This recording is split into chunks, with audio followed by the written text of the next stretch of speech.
வந்து பணிகின்றோம் வாராகி தாயே, காலமெல்லாம் அருள் புரிவாய் வாராகி தாயே. அம்மா உனை பாடாமல் இந்த மண்ணில் வாழ்வேது, உன்னருளை நாடாமல் வேறு வழி எனக்கேது. வாராகி அம்மா நீயே துணை, வாராகி அம்மா நீயே துணை.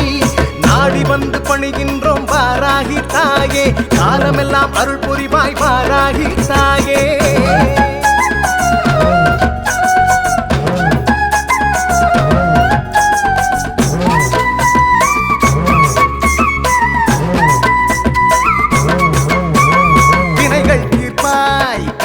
துடைப்பாய் வேதனை தனையே போக்கிடுவாய், ஞானத்தின் பொருளாய் ஞானத்தில் திகழ்வாய், நாடும் எம்மை காத்திடுவாய். கருணையை மழையாய் பொழிந்திடுவாய்,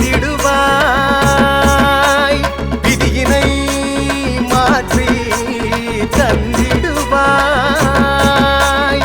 உலகத்தின் பரம்பொருளே இங்கு ஒளிர்ந்திடும் அருள் விளக்கே, உலகத்தின் பரம்பொருளே இங்கு ஒளிர்ந்திடும் அருள் விளக்கே.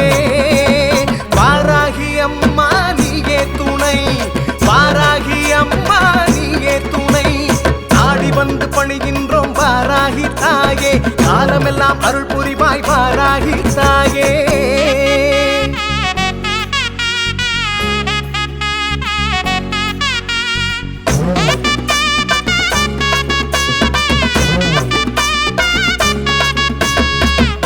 படைத்தாய் மண்ணையும் படைத்தாய், அருள்தனை எங்கும் விதைத்திடுவாய். அணுவிலும் அணுவாய் பொருளினும் பொருளாய், உயர்வினை எதிலும் சேர்த்திடுவாய். பகைவரை அழிக்க பலம் வருவாய், பயந்தனை நீக்கி அருள் புரிவாய். உலகத்தின் பரம்பொருளே இங்கு உலவிடும் அருள் விளக்கே, உலகத்தின் பரம்பொருளே இங்கு உலவிடும் அருள் விளக்கே. வாராகி அம்மா நீயே துணை, வாராகி அம்மா நீயே துணை, வாராகி அம்மா நீயே துணை, வாராகி அம்மா நீயே துணை, வாராகி அம்மா நீயே துணை, வாராகி அம்மா நீயே துணை, வாராகி அம்மா நீயே துணை, வாராகி அம்மா நீயே துணை.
ரொம்ப மகிழ்ச்சி. ஒரு அற்புதமான ஒரு புனிதமான நாள்.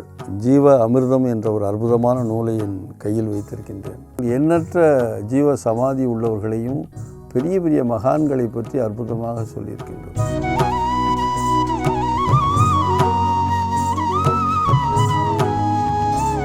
பரந்த வேதாந்தம் என்னும் பார்க்கடல் மொண்டு 300 குடங்களில் நிறைத்து வைத்தார் குறவர்களெல்லாம் காய்ச்சி கடைந்து எடுத்து அளித்தேன் அந்த கைவல்லிய நவநீதத்தை அடைந்தவர் விடயமென்று அலைவரோ என்று கைவல்லிய நவநீதத்தில் நாராயண தாண்டேஸ்வர சுவாமிகள் பேசுவார். அது ஒரு பெரிய ஞானம்ங்கிறது வேதாந்தம் அல்லது இந்த பக்தி என்பது பெரிய பார்க்கடல் போன்றது. அதை நல்லா நமக்கு வேணுங்கிற அளவுக்கு நமக்கு குடிக்கக்கூடிய இதமான சூட்டில் ஒரு 300 குடங்களில் காய்ச்சி பக்குவமாக வைத்திருக்கிறேன். அதை சாப்பிட்டா அதுக்கு பசி இருக்காது, அதுக்கப்புறம் வேறு எதையும் தேவை இருக்காது என்று அவர்கள் சொல்வார்கள். அதுபோல் இந்த நூலை படித்தால் இந்த ஆன்மீக உலகின் அத்துணை அணுக்களையும் நீங்கள் அறிந்து கொள்ள முடியும். எளிதில் உங்களுக்கு தூண்டா மணி விளக்குக்கும் ஒரு தூண்டுகோல் வேணும். அப்படி இருக்கக்குள்ள நீங்கள் சித்தர்கள் பால் அன்புடையவர்களாகவும் மகான்கள் பால் பக்தி உடையவர்களாகவும் இருக்கலாம். ஆனால் குருவருளும் திருவருளும் கொலிவிருக்கக்கூடிய இந்த ஜீவ அமிர்தத்தை படித்தால் மகான்கள் உங்கள் கூடவே துணையிருப்பார்கள் என்பதை மட்டும் நான் பதிவு செய்கிறேன். நன்றிகள், வணக்கங்கள், வாழ்க வளர்கள். சந்தா தொடர்புக்கு 91 76 56 47 23.